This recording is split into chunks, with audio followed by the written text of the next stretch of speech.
Why have you felt abandoned? Because you wanted to be loved. Why did you feel rejected? Because you wanted to be loved. And why do you feel guilty? Because you want to be loved. And then you try to get this love by force. And then you try to get it by manipulation. You try to strip it out of someone else's system. That's control. You play games only because you want to be loved. You try to impose the experience to someone, or to save someone, or to be saved because you want to be loved. And all the experiences of the ego is about being loved. So, if I tell you we are driven by the power of love, just accept it. Ah, yes, it's so wonderful, Master, that wisdom that you gave. We're driven by love. Perfect. So that's why you have all this ego shit. Oh no, we're driven by this evil thing that's called love. What? What causes pain is that misunderstanding of the true nature of what we are. Okay? The intention behind it.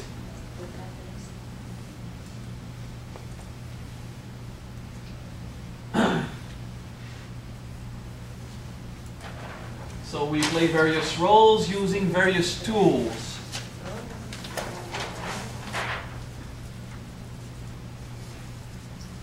Little parenthesis here for a few who are not acquainted with my methods. I teach by experience. So you don't have to trust my word. Okay? If what I say is right, what I say is wrong, doesn't matter. What matters is your experience of it. The difference between knowledge and wisdom is wisdom, you feel it. There's something, you experience it. Knowledge, you know it and you believe you're right, so you can, ensure a more proud position in society. So, if you put a child on a bike and say, go, and don't fall, you can explain to the child the importance of not falling. Eventually the child will fall. Because it doesn't have the experience, doesn't understand why it should stay in balance. Yes, of course a child is afraid to fall right from the start, but the body doesn't know that. The child falls.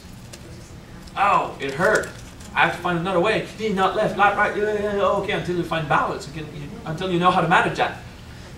Now you can hire lawyers and engineers to explain intellectually how it is important to throw yourself off the bike, the importance of falling. And no way, the child will try to stay in balance.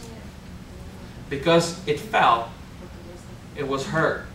Now the child wants to be in balance. So when you have a suffering, then you have something to work with to become wise and gain a new paragraph of that manual, What is Life? Do your best. Okay? In life, do your best. And go to the experience. Pay attention to the experience. What am I feeling? What am I living? What's going on? That is so much more important than if you are right or wrong. That is so much more important than if you will succeed or not. Succeeding might be a failure towards the experience. And failing might be finally to have this experience of failure that is required for you to discover how humble you are and how proud you are not. Or how proud you are, that got you to humility. Look at it how you want. Experience is the only thing required.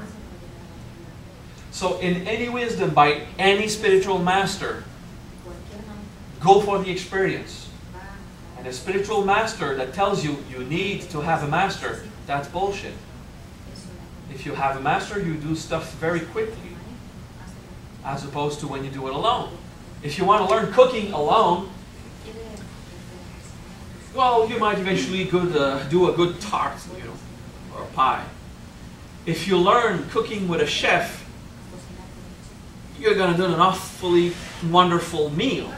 If you learn with grandma, you might learn to do a very, very good pie. Okay? But there's no drama. It doesn't there's no dramatic consequences to learning how to cook on your own. How about learning how to fly? You can try with pilots or you can try alone. Usually if you learn how to fly alone, there's one failure, that's it. It's over. Okay? There is a dramatic consequence. So, learning about enlightenment and being very happy, how to be a saint in your mind, in your being. The gravity of drama related to doing it alone is somewhere between learning how to cook and learning how to fly. You won't kill yourself if you try to enlighten with no guidance, but you might become mentally ill. You might believe all the crap that you have read in these 100 books that contradict each other, so you build yourself a more complex system in your mind and you still don't have experiences.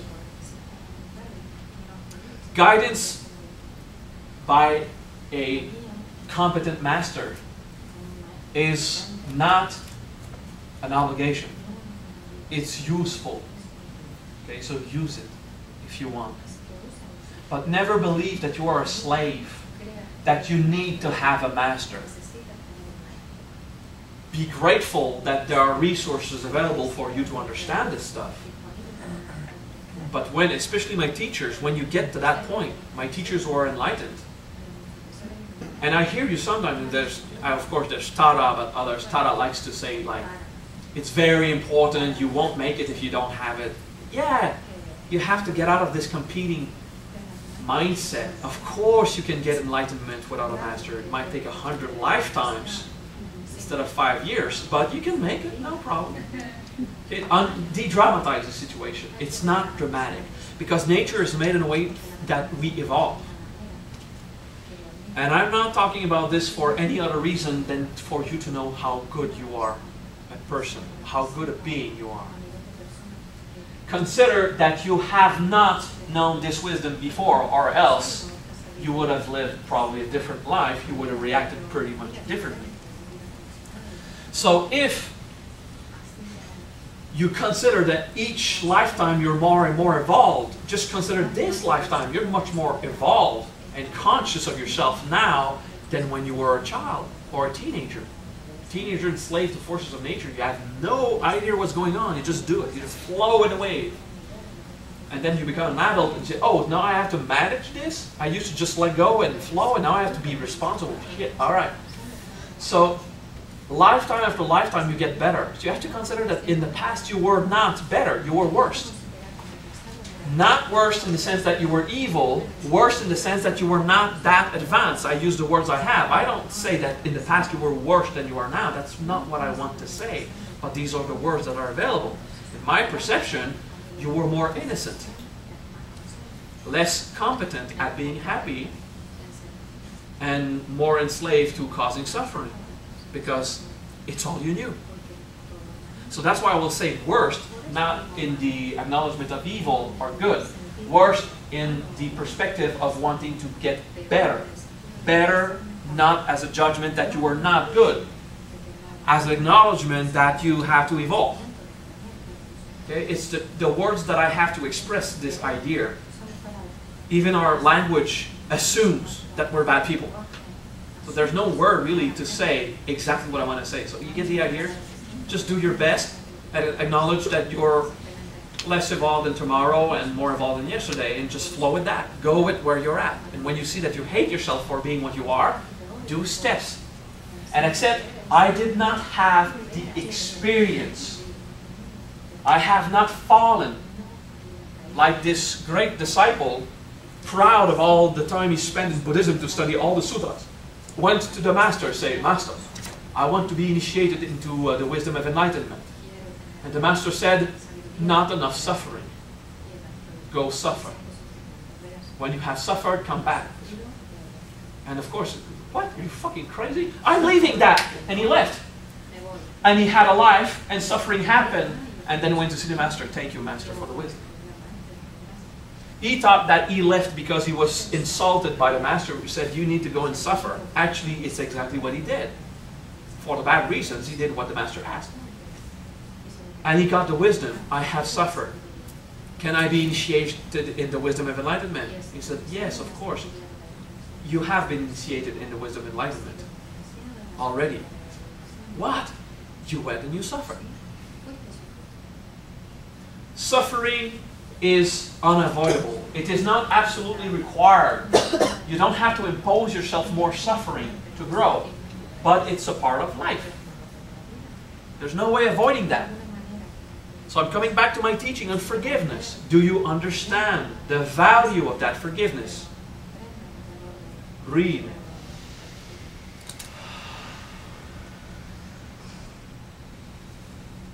You're just doing your best. Even when you're convinced you're not. When you're convinced that you never do your best, that you're not making the required efforts, you're actually doing what you think is best. Not in your mind, but in your system. Maybe in your intellect, you objectively observe that you are currently not doing what is required for you to be happy. You're not doing your best. But if you're not doing your best, it means something inside you believes that's the good way to do it. Do you understand what I mean? Okay? If intellectually you're convinced you're not doing your best, if you're still not doing your best, there's a part of you certain that what you're doing, resting, not doing the required effort, being lazy on your path, all that, there's a part of you that just believes it still is the good way to go. I will be less hurt if I don't do my best. That's why you don't put all the energy into your evolution all the time.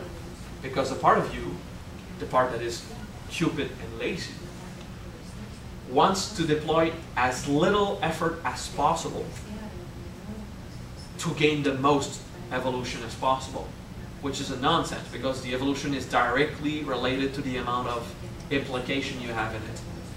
And sometimes you're not willingly implicated in your evolution. You're forced to evolve by nature.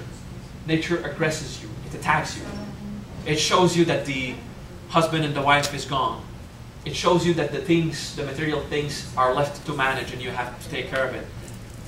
Nature will force you into evolution if you don't pick yourself up before. So if you take your life in command, your evolution in charge, you will be doing the evolution process at a faster rate than nature wants to impose it on you. So then you keep evolving, but you don't need to face any suffering situation. Do you understand this? If you integrate and discover your ego faster than nature would have revealed it to you, then nature does not need to reveal it to you through experiences of suffering. Okay? So if you find yourself to be lazy, shit will happen. And it's okay. If you don't like yourself to be lazy on your evolution, because your mind says, I'm not performant enough, it's okay. It means that a part of you believes it's the best way to go. It means a part of you believes it's the most wise way to evolve is not to put too much effort in it or not do enough work on yourself. Because when you work on yourself, yes, there is suffering, but it's not imposed by nature. It comes from inside because the truth is revealed. And when the truth is revealed, it's information at a level that you're not used to. It's hot information. It hurts. Until you adapt to the temperature or the level of energy or consciousness, then you're okay. All right? So as you evolve, if you're unsatisfied with the amount of energy you put in your evolution, it's okay. There are two ways to handle that. You can say, I'm just going to pick myself up, forgive myself for not doing enough, and work at it. Or you're going to accept you exactly as you are. Stop being sick with this performance issue. I need to evolve faster. Who said you had to evolve faster? Until you suffer, you said, I should have evolved faster. So it's not a rule that you have to integrate and you have to look at yourself and you have to process stuff as a great spiritual being to be performant and efficient in the eye of the other business people that think, oh, he evolves so fast, he's so humble, so powerful. No, you don't have to. If you don't pick yourself up, Nature will push you. It's okay. Accept it. It's okay. At one point it will hurt and you'll say, it's enough. It's enough waiting for life, environment, society, and nature to impose on me suffering when I can just look at my ego in the little things and be more efficient in my integration than integrate the stuff when it explodes in my face. But it's okay. You don't have to be performant. It's okay to be lazy. But you can be performant. Don't judge being lazy. Just accept it's a part of nature. Some people, like Anna was sharing, like I am evolving. I'm evolving is so cool, but everyone else is not. It irritates me so much. I understand, but if you don't accept their rhythm, it's because you still don't accept yours. Okay? You need to have this compassion. Understand the others don't know better. Forgive them because they don't know better.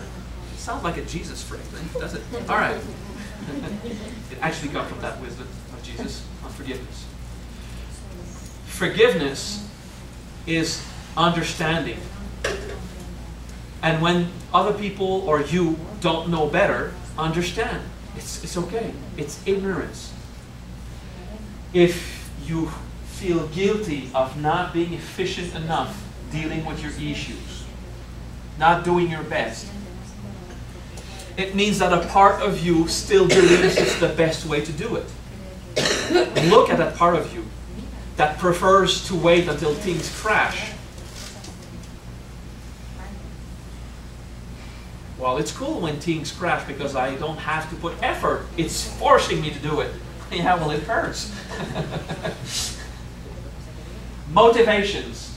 Okay, find motivations and don't judge your motivations and judge the others' motivations. Okay, it's okay. Go to your rhythm. At one point, you'll know you'll be tired of waiting, and you'll pick yourself in hand and you'll do it.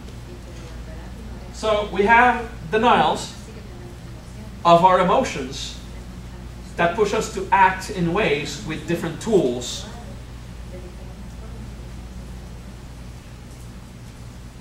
These are related to our expectations.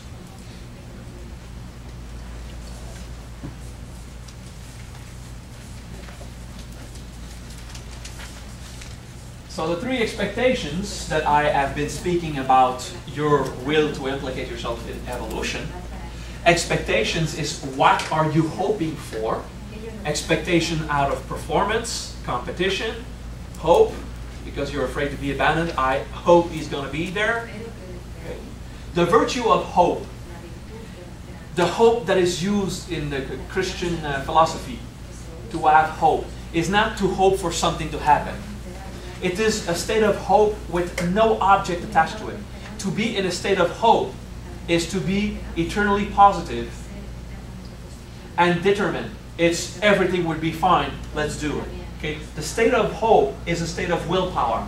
It's to find motivation in God for no other reason, which is very different than the ego's experience of hope. False hopes.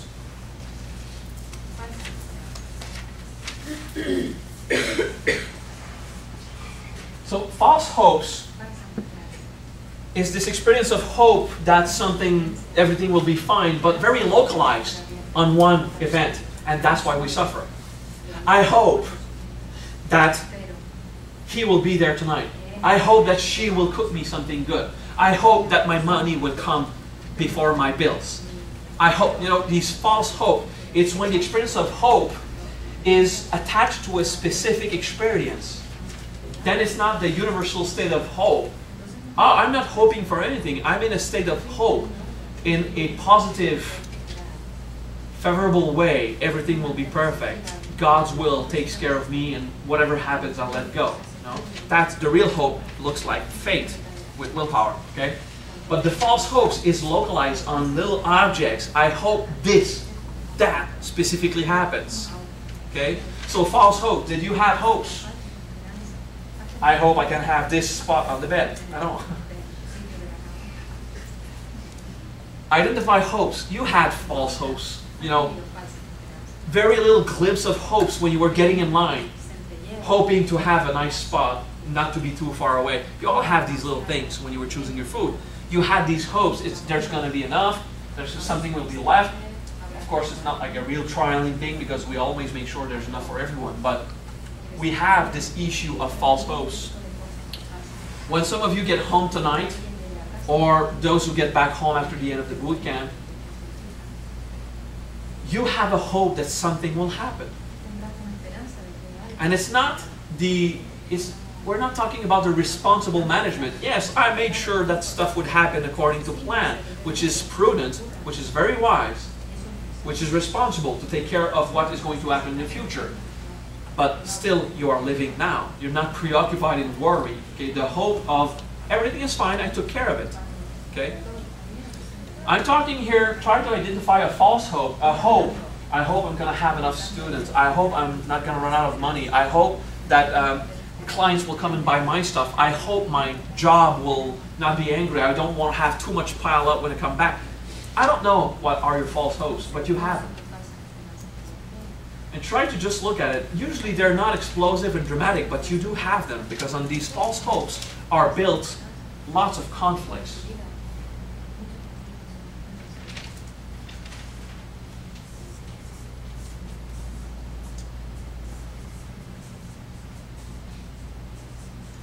Second expectation is over-certainty. You were not objective, you were careless. It's some kind of hope. I hope I'm going to have a chair. There's one there. I take it. And someone comes, hey, this is my chair. And the over-certainty is, oh, I'm sorry, I thought it was free. Over-certainty. We just take for granted stuff without prudently and objectively observing what are the actual facts. Is everything fine? Over-certainty is this attitude of taking for granted everything will be fine. It's not being responsible, it's taking for granted. It's not the virtuous state of hope. It's the falsified state of hope. Over-certainty is egocentric. Oh, the third expectation. Egocentrism. Destroy these communication devices, please. Yeah, take the time to breathe into that and listen to nice music and pay attention to that. Nice long ringtone, eh? No, there's a 5-minute symphony in there. Okay. We receive these things, these calls, you know. Did you inform people, Corey, they have to shut down their cell phone? You didn't? Okay. Well, this kind of stuff happened when someone just can't bear a certain wisdom, so I'm going to finish before she comes back. Egocentrism. I knew this was your chair. I don't give a shit. I took it. Egocentrism is way more arrogant than false hopes or over-certainty. Is, you know, everything is not fine, you don't care. You take it. It's like greedy, like Cupid. You just do something because you don't really give a shit. Okay? It's an expectation. You expect it's going to be okay. Oh, let's just do this. And you're careless. Egocentrism is carelessness, not careful of what are the karmic influences in your actions. Not careful of what the heck is going to happen as a consequence. Okay? Egocentrism is an expectation. Thank you. Oh, there's no problem. Just come back. We're done with that teaching, so you don't have to get it. Cool. You can rewatch the videos afterward. Now that she's back, we have to change subject. I'm just teasing you. Breathe. So I want you to identify egocentrism. There's something somewhere in you that you don't really care if the other is suffering. It doesn't mean you need to save them. Maybe it's okay if they're suffering and it's not your business, but you don't really care. You don't give a shit of the impact, of the consequence on other people's lives. Okay? It's pretty easy. You have little egocentrism. It's just you see that someone is getting in line and you just start to accelerate and whoop, you get there. You didn't care. You were not at peace letting go of things as they were. You started to modulate your speed to get the food 1 second faster. Now you drive in the highway about the same way. Instead of letting people flow harmoniously, just, okay, I could just slow down and get into my lane to my exit, or I can press on it, bypass him and get my exit. What's the use? What the fuck is the use? You get the red light at the end anyway. But you do this. Okay? It's just like me thing. Alright? So you do this in the line to get food, you do this in the room to get the bed place you prefer, you do this pretty much everywhere, and you think you're not egocentric? Oh, fuck. Well, why don't you want to know yourself as an egocentric being? Because you judge it to be wrong. Actually, you're just like that, okay? You're in a state of mind of taking for granted it's going to be fine when maybe it's not. Maybe it will be fine. Sometimes you think that everything is okay about the expectations because things happen according to your expectations. So you don't know that you were egocentric or in false hope or in over-certitude.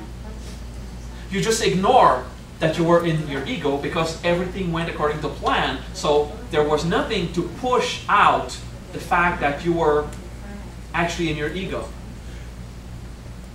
But when something does not work according to plan, boom, oh, too bad. I was really hoping to get that blowjob, that supper tonight. I have to watch my words. Everybody is here above 13? Yes.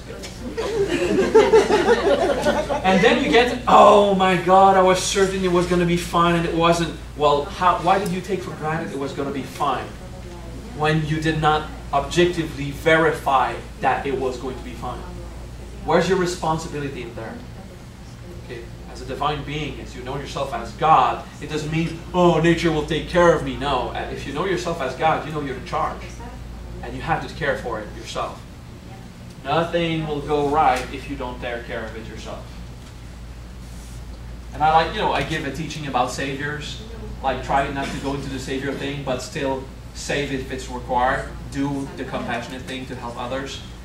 While I say completely different teachings to my more advanced people, I say no one will be saved if you don't take care of it yourself. So at one point you learn how to handle yourself. When you know how to handle integration, you need to get in this mindset, I need to make sure the other is going to be okay. And really go in a state of sacrifice and care for the other. Go in service, compassion. Service, charity, pure gift of yourself to the other. That is the real charity. That's how, like Jesus said, a camel can go through the hole of a needle. You know, how a rich man can go into heaven, how an arrogant person can succeed and be close to God. It's this way of sacrificing yourself so that the other will gain something out of it. It doesn't mean to make sure you won't get nothing. No, maybe the will of God is also for you to be satisfied. It's okay. But your mind has to be on the other. And fully accept everything that comes at you. Because that's a blessing. Alright? Responsible. Instead of being in expectations, what can I get out of it? Is how can I make sure everything is fine in a responsible way, in a non-dramatic way, in a non-savior way, in a compassionate way. Just take care of it. And people will love you because you care for them. They're just going to gush love at you like crazy, more than you ever asked. You're going to get more love than you wanted, just not in the way you wanted because, well, we don't really have control. So, do you like to have control? You have control of things? Huh? Who likes to have control of things? Everybody raise their hands. All right. So, are you afraid of losing control? Okay. Now listen to this. That will boil your noodles. To be afraid to lose control is the misunderstanding that you had control to start with. To be afraid to lose control is an over-certitude. You never had control. The proof, stuff happens out of it, out of your control. It's just that when things happen according to what you wanted, you are certain that you're in control of your life. No, you're not. You're just a flowing leaf in nature. You never had control. This insecurity, that's devours you inside. That's overshadowed you. Okay? You're convinced everything is going fine according to your plan. Like if you, this God, were dealing the universe. No, you have power over you pretty much. That's it. And even then, there's stuff inside you quite autonomous. You never had control. It's an illusion. It's part of the drama. It doesn't exist. What you have is responsibility, self-mastery, prudence. Take care of the stuff so that they will happen. But you never had control. There's nothing that will ever guarantee stuff will happen exactly how you want it. Impossible. It's just that when you're very wise and your system is well crafted, usually it works out. So it's cool.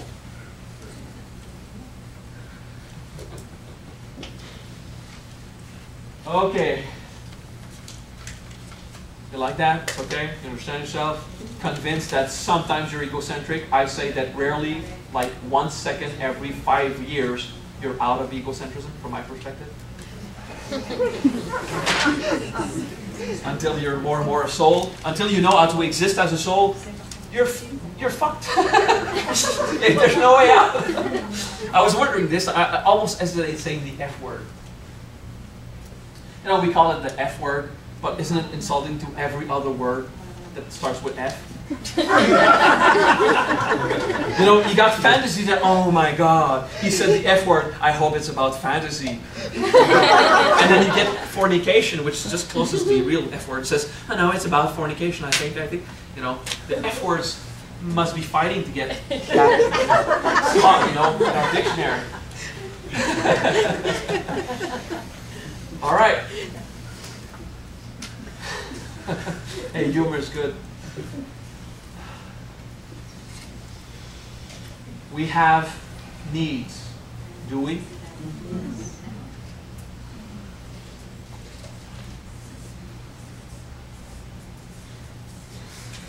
Okay, now some people think the 3 needs is clothing, food, and shelter. No, that's not it. Okay, we're talking about the mask of the ego. The needs to obtain something or acquire. Okay, obtain or acquire. Accumulate.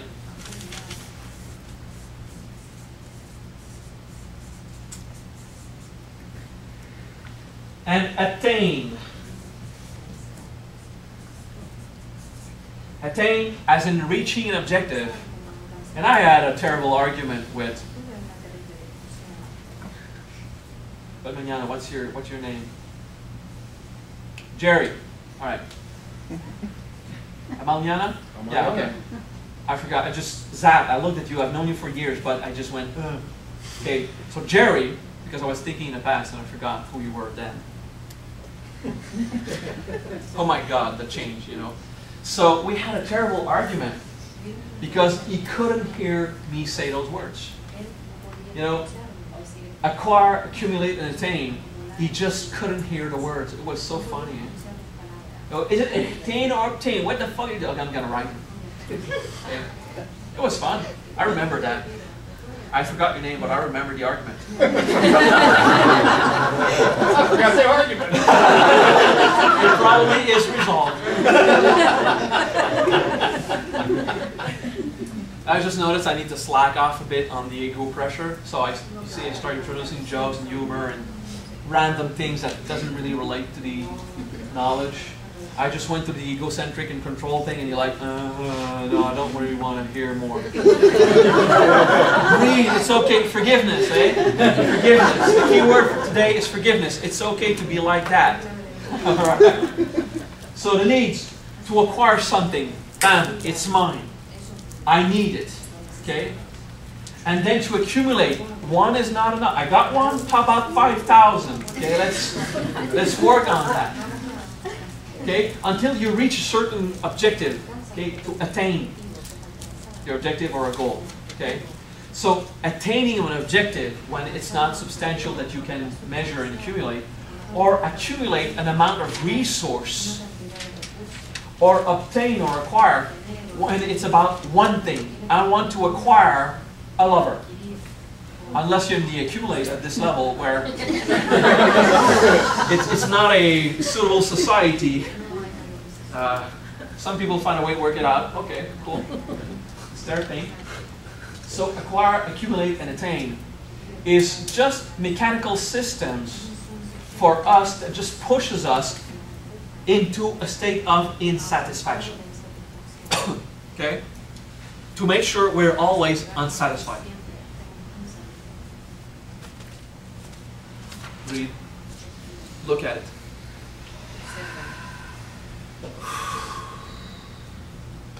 Insatisfaction.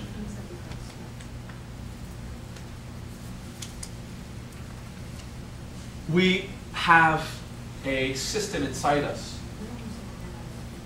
in nature, that is convinced something is missing. So we are never satisfied. Look at it. You feel it? If you try to identify, I have this weird feeling all my life. Something is missing.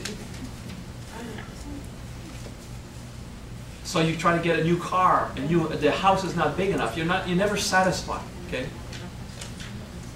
So I'm going to give two levels of wisdom about the needs. Okay. First level, the most accessible one, is the wisdom of contentment. To finally just content yourself with what you have. Okay? As a way to cope with insatisfaction. Contentment is a virtue that is wise to contemplate. I have enough. If I eat every day, if I have clothing and I have a roof, I have everything I really need to survive. Then there's having a family or a lover or a house or whatever. You need more than the basics. It's okay, you have the right to want more. But look at all the effort you're ready to put in acquiring, in accumulating and attaining objectives to always get more, when you've got enough. That's like luxury in a certain way. We are made to know something is missing. It is how God made sure we will always try to find Him. Now that's second level wisdom. We are made to know God is missing. We are built to know the truth is not there yet. We're not in the state of truth so far. We need to work at it more. But of course, from the point of view of the ego, that's not a gift from God. That's not the way back home. It's a curse. Because we feel guilty. We're never adequate. We're never good enough. Okay? Or speaking of the fundamental emotions, abandonment, rejection, and guilt, just I'm convinced that I'm still not good enough. Which, again, we can link to the wisdom of, are you doing what you think is best? Are you deploying all the effort? Are you doing enough? Because in this insatisfaction, because of these needs, you'll feel that you have not yet evolved fast enough or high enough, and you will not enjoy life as it is. You cannot enjoy life if you still think that you're a piece of crap and you do not deserve the holy blessings of God. It's very important to understand this wisdom, the force that drives you in getting more. Because you're afraid of missing something, and what you really miss is self, your soul, inside. That's what you want out of the spiritual path, is to find yourself. Whew. Now that's a good drive. You know, this insatisfaction thing is what drove us into a society of performance, of accomplishments. And everybody is celebrated for their accomplishments, and everyone will look at someone, some person who accomplished something great, and this person who done something great has his 15 minutes of glory, goes back home, tries to find out how he can be a bit greater. He's unsatisfied. You can get medals and prizes and acknowledgments from the world and still wonder, okay, what can I do more? Because inside we have a very powerful force. The drive to go back home, to reunite with all things. That until we find unity in consciousness, in what we are. We are convinced that something is missing. And of course, we do what everyone does. We project outside. We miss something, let's get it from out there. Yeah, what about in here? Okay. And this is where we find the key. I will speak a bit of projection and injection. Okay? Projection is always go out. Something is wrong out there. Okay? Injection is doing projection inward. It's not introspection. It's projecting on yourself. Okay? I'm wrong. It's always my fault. Okay? So for some people, most of the pattern is about blaming others. For some people, like Egocentrism, is about blaming yourself. I'm the bad thing. Okay? I love you too. So, those of you who know Egocentrism will just say, what? What? She has trouble? She's like blessed in wisdom and she teaches this and that and she's just so powerful. She just looks at you and you feel the wave of Ganesh and yeah, and she feels like crap and it's always her fault. So, to the point that she will punish herself. And every time we have boot camp, she plays that game. Like 1 or 2 weeks before, Maha, I don't know if I'm going to go, you know, I'm afraid of not being a good mother as my children, and I don't deserve it, I'm not worth it, it's not going to happen. And she comes and everybody loves her and she's so enjoying herself, but she's still wrong. Okay, so I called it injection, okay? Like injecting, projecting outside to re-inject. It's like take the blame in an egocentric fashion in a state of separation from the truth. And we are convinced sometimes that we're going inside that what we do is self-persecution. Instead of saying, forgiveness, I remember, what am I doing? We won't say forgiveness and we'll not look at what we're doing. We'll look at what we're doing wrong. What am I doing wrong? Why am I still bad? Now that's self-persecution. That's to take for granted you're wrong. And that will not allow you to look so easily at the truth because you start with a denial. You start with a principle that what you want to find is bad, when in fact what you have to find is perfection. Whoa, that wisdom is deep. It like boils you. Yeah, I understand. It's the kind of stuff you're going to want to rewatch. It's still not everything I want to teach about the ego, but we got the basics covered. Okay?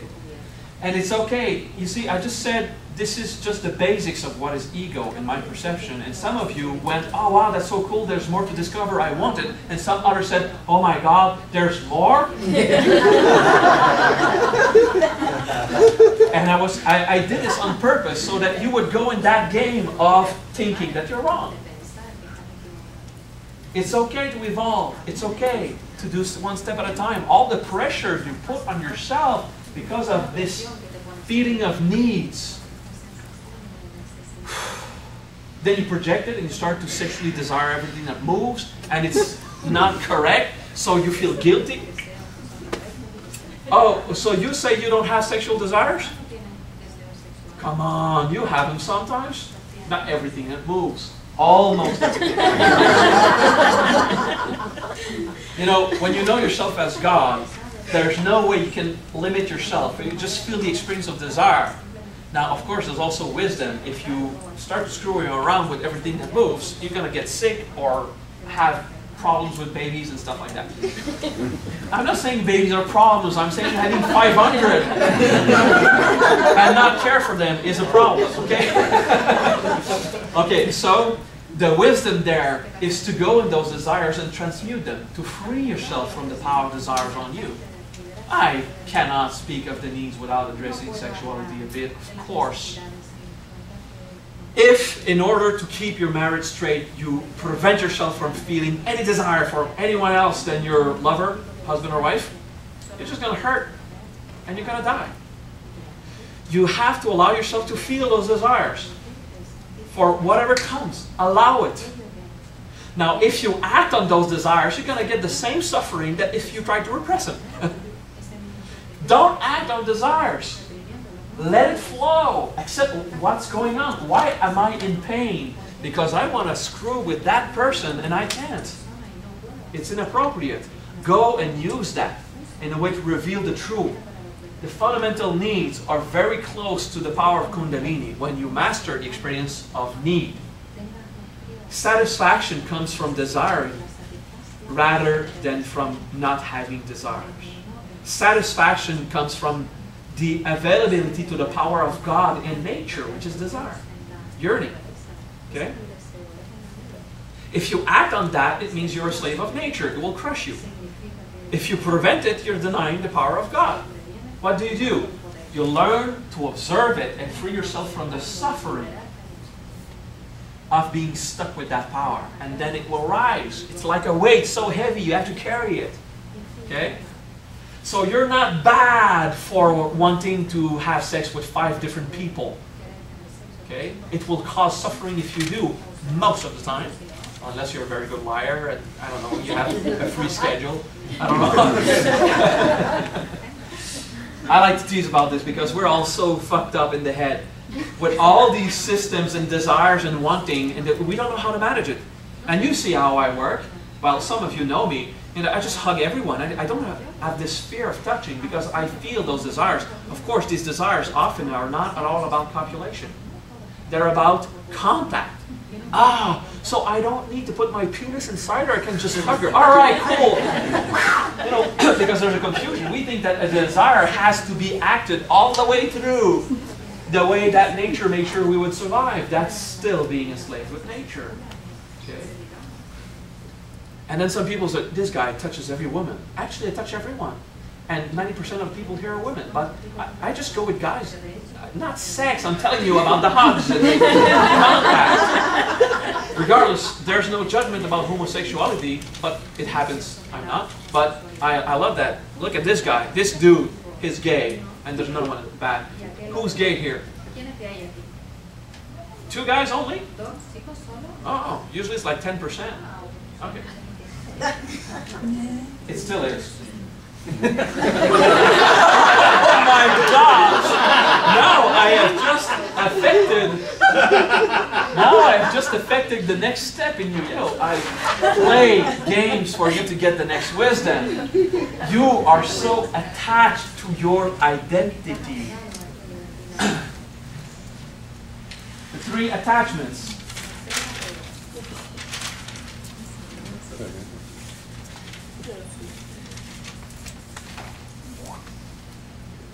Property, which is most of the time physical. The second attachment is relationship, which is most of the time emotional.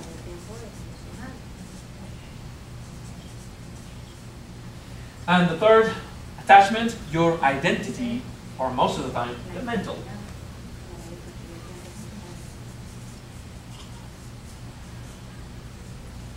Or mental. It's not written good, but anyway, you get this gibberish. It's not Japanese. It's okay. Just like anyway. Property, physical things you are attached to that you don't want to lose. Okay. You're attached to stuff because you need them. You yearn, you have desires, okay? Because you expect it to work out if you apply enough force, like control, power, manipulation, doing different roles, because you feel emotion that you deny. And you got the ego. Okay? That's the power of the ego that just drives you. Properties, most of the time, physical. Relationship. Your contacts, your relationship. You need to know how to let them go when they go. If you push them away, well, if the guy beats you up, you should get the fuck out or go away. But if there's no problem, you don't have to push away your relationship if you enjoy it. Okay? Or if you have a responsibility, let's say a guy has children, it's his responsibility to take care of the family, even though the relationship with the wife is crap for the last 5 years. He still stays because he's got responsibility, but when it will be time, this relationship will just go and dissolve. But there are situations where you don't want to handle a situation anymore. You don't want to be in a relationship anymore. The worst case scenario is when the other doesn't want it anymore and it goes away. And it hurts. It does. Because it's over, but you don't want it to be over because you're attached. It's not even because you have fun. It's because you're attached. You just got used to the relationship. Don't destroy your relationship after this day of wisdom. I'm telling you, sometimes it's already destroyed. Just acknowledge it, okay? Accept it and move on. And then you have your identity. Your identity at one point has to die before your physical death. Your identity is constantly being challenged when someone looks at your job and thinks it's a bad quality. When someone tells you you didn't do your best. Maybe you did your best, but you don't feel good because your identity was challenged. Maybe you didn't do your best, and it pisses you off even more because they're right.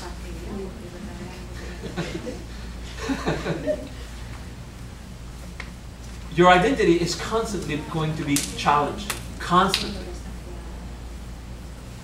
It is the most difficult component of us to think what we are. And still, you don't know what it is to be your soul.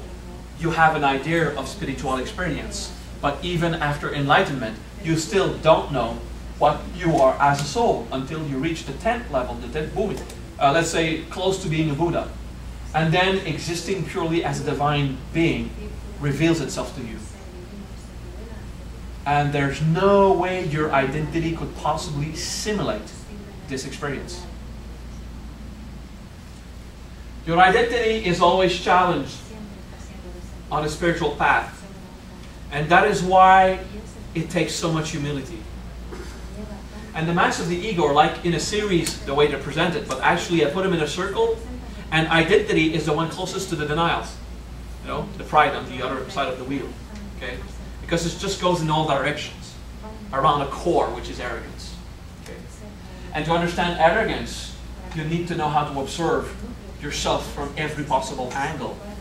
Or else, you will make it. In an awful long time, you'll make it. You'll finally discover the arrogance we have. We are an insult to existence. We are an abomination. And still, in the evil that we pretend that exists, in all this evil and this darkness that we carry inside us, we are nonetheless the object of love of God. In this ego, in this pain, in this suffering, we are the subject. We are the lover of God. God loves us exactly that way.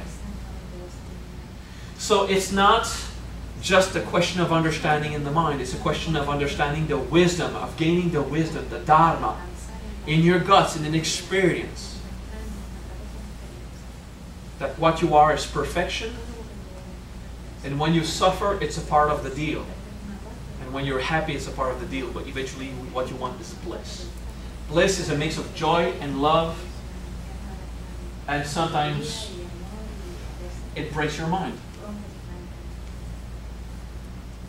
We'll get to that.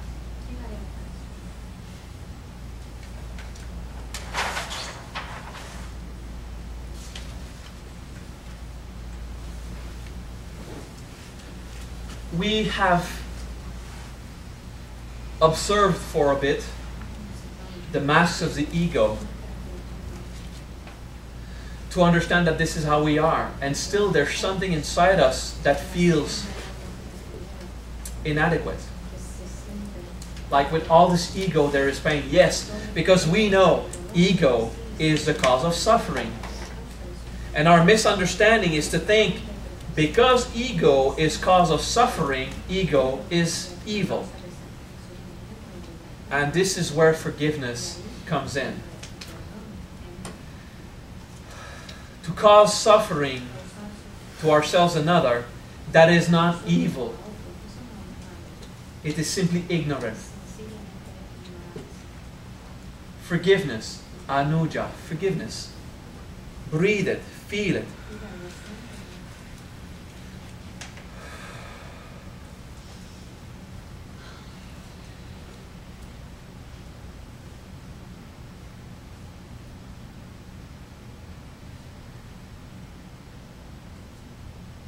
Your inner structures are shaking. Inside, in your mind and your heart, and some of you in the physical body, your systems are shaking. Part of you is afraid of falling apart because you discovered what are your bricks, what are the mortar, the cement that hold on your body.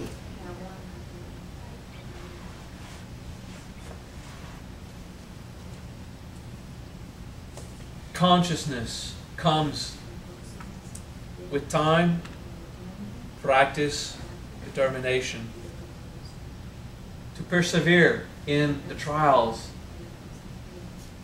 When life jumps at you, and even more challenging to keep observing yourself when everything is fine. To stay conscious when nothing wrong pushes you to get better. When the only motivation left is love. And arrogance is when everything is fine and we can just be satisfied with what we have now and let go and stop evolving and rejoice of what we have already accomplished. The arrogance. Because only love remains as a motivation, we find it insufficient to push us forward. We think that love is not a good reason to do it. Why should we keep evolving when there's no more suffering to process? The arrogance. Keep evolving because this is what God does.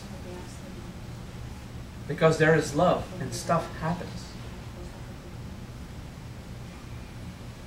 The arrogance to think that God did a bad job, that He created a universe filled with suffering and trials and challenges. When our suffering is caused by our judgment of the beauty of God's work, purely as it is. Pretentious we are in egos. And that is the only mask of the ego, the 22nd. Arrogance. That is the only one that I will say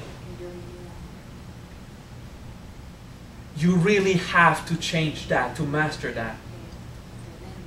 That there's no way I'm going to accept you, justify, well, if we're arrogant, we're created that way, and exactly, we are created that way, and there's no reason for us to remain arrogant. Arrogance is defying God. Arrogance is to willingly prefer to suffer. Because we don't really give a shit about love.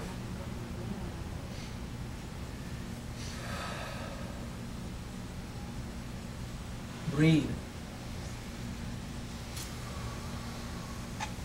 Because we as humans care more about our security and stability than the unstable grounds of evolution. Than to keep playing the board game because I don't know the rules.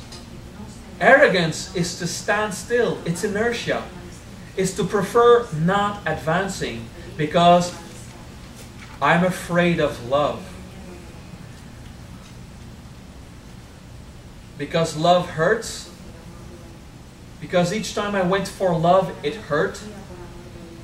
The problem was never love. It was denial. It was ego.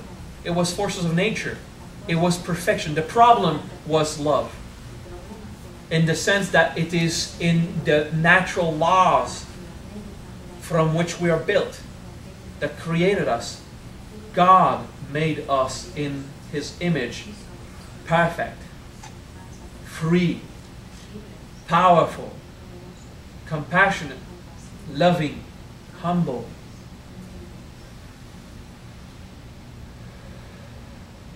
And I will point you to forgiveness.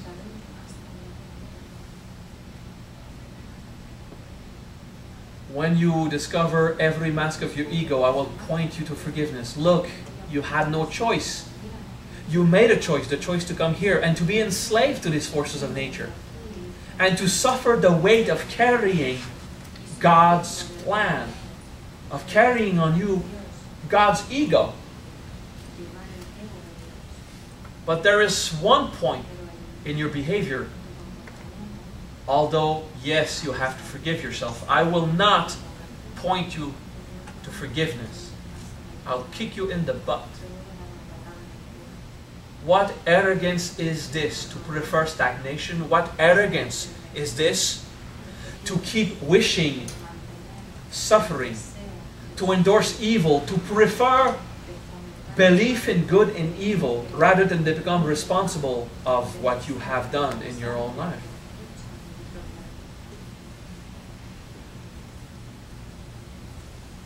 Where is your passion?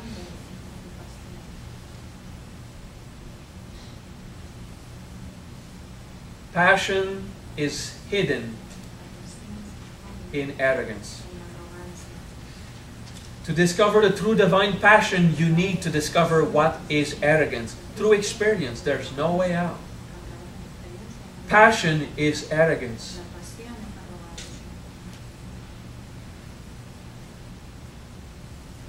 Passion is the only motivation remaining at the end of the road.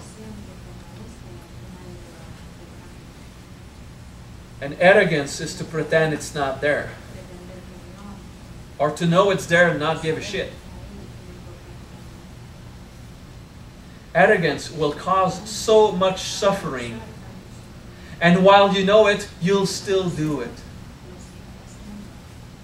Until you're really, really tired of that arrogance. Of not being responsible of your power. You are responsible for every single experience of suffering of your life. I didn't say it's your fault if you are born with diabetes. I'm not saying that. I'm not saying it's your fault in the sense of guilt if you are born with bad legs and hips. I'm saying you are responsible for the suffering that comes out of it. I'm not saying it's your fault. You need to understand the difference. Responsible means you have the power to do something with that. You're in charge. And once you accept you are responsible for every suffering you go through, and you are responsible for creating, even desiring, every suffering you have to face in life, when you can get to this high level of passion, yes, I accept all that suffering at one point, either out of arrogance, either out of ignorance. I wanted it, I got it, because it was my key to wisdom. Accept it. This suffering is caused by you somewhere as a soul. Then you will have the power to know you are the cause of every laughing trip you had, every happiness, every wonderful experience of orgasm, every playful party, every joke you laughed for an hour, everything that was so wonderful in your life. You will know yourself as the creator, as God, for your localized experience. If you accept that creative power in all what you have described so far as evil and suffering. Arrogance is to deny that. And even though you know it's true, you pretend it's not my fault I was born with bad legs. No, I understand it's a genetic influence. You created bad legs through wishful thinking maybe, or it's not you at all, but it happened. And it takes experience to accept karma and causality and understand that is how we evolve. That is the will of God. We make these things. They happen. Suffering is what the soul wanted to discover. Denying that, you're going to stay a slave.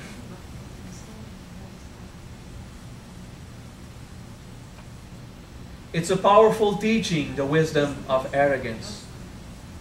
Because arrogance is your way back to oneness. Arrogance is the demon that hides the map, the way to go back home. The Hebrew tell the story of Rahab, who stole the book of Raziel and hides it in the bottom of the seas. The book of Raziel is a manual how to go back home that Raziel gave to Adam and Eve and then gave to Noah so he could build the ark. I'm not going to go into the details. I'm telling you, arrogance is knowing yourself as God and still support separation. Because when you know yourself as God in oneness, you just go in a profound state of sacrifice. Arrogance is me. Everything. Me. And once you're freed of that separation, this arrogance becomes your passion. You. Everything. You. All of that. Us. That is the oneness. And that is the way back home. Arrogance is you don't give a shit if there is suffering. You're going to stay egocentric. Discover this power of arrogance. Turn it back towards oneness. Live it as God. It will become a passion because it's exactly the same thing. I don't give a shit about the suffering. I'm going to go through it all. Arrogance and separation. I don't care about the suffering. And I'll remain an egocentric asshole. Arrogance as a divine being. I don't care about the suffering. I'll make sure God finds everything He needs. Arrogance and passion is the same thing. In separation or oneness. That is your passion. That is your power to be indifferent in front of trials. And focus your gaze on love. Focus your gaze on the experience of love so profoundly that love will flow through you and destroy you. It will be too heavy, it will just break you. And it doesn't matter because you don't give a shit about suffering anymore. You're passionate. Passion is whatever happens, I will love.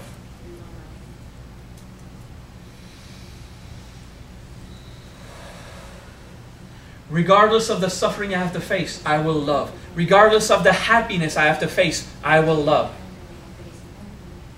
And I will not wait for my ego's permission to become a saint. He'll never give it.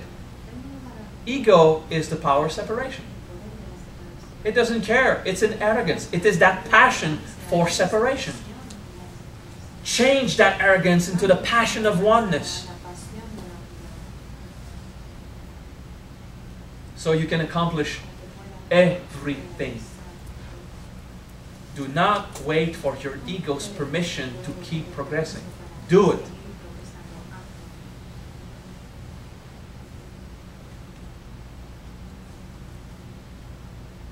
Breathe.